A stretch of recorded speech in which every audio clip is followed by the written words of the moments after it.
Ayun, magandang araw mga trobang karburador, Noy Nilo Projects po. Ito meron tayong DIY project ngayong araw ng Miyerkules, March 19, 2025.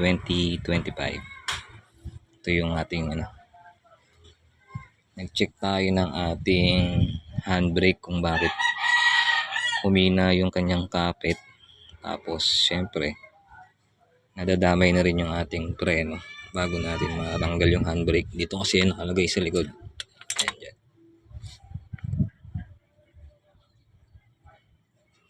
Yung handbrake cable. Bago nyo siya maalis, kailangan nyo munang baklasin yung brake shoe para matanggal yung handbrake cable. Yan, diretso brake cleaning na rin. Sabay ito, i-re-grease na rin natin, gagrasahan na rin natin itong ating wheel bearing. Ito po pala yung mga nagtatanong ng wheel cylinder na replacement na pwede sa Nissan Sentra. Ito po sa akin, Nissan Sentra B14. Ayan.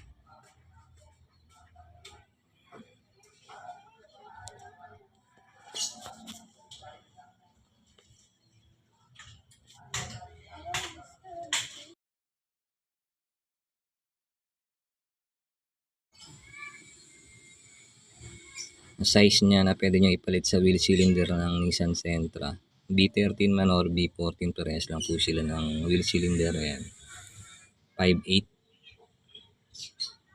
Kapag po ulit-ulit na tumatagas, kahit palitan nyo na ng wheel cap, palitan nyo na po ng sambo wheel cylinder na, para bago na rin to, bago na lahat, maayos yung naman loob niya, bago na din, sasalpak nyo na lang.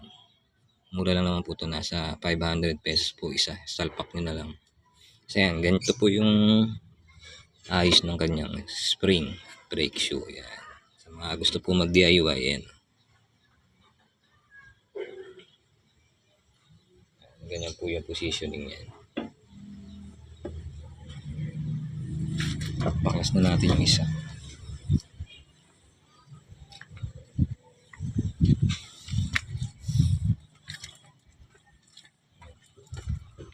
Ito naman yung right side.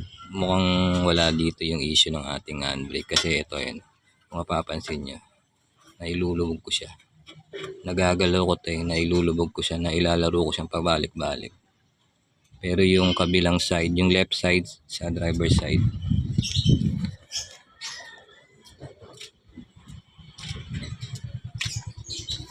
ito yung handbrake dito sa driver side, ayaw gumalaw. Kahit anong hatak ko, ayaw niya talagang gumalaw. Stuck up yung kanyang cable. Nandito yung issue natin sa handbrake.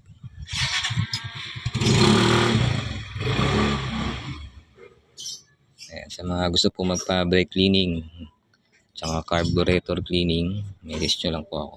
Noy Nilo Projects. Maraming salamat.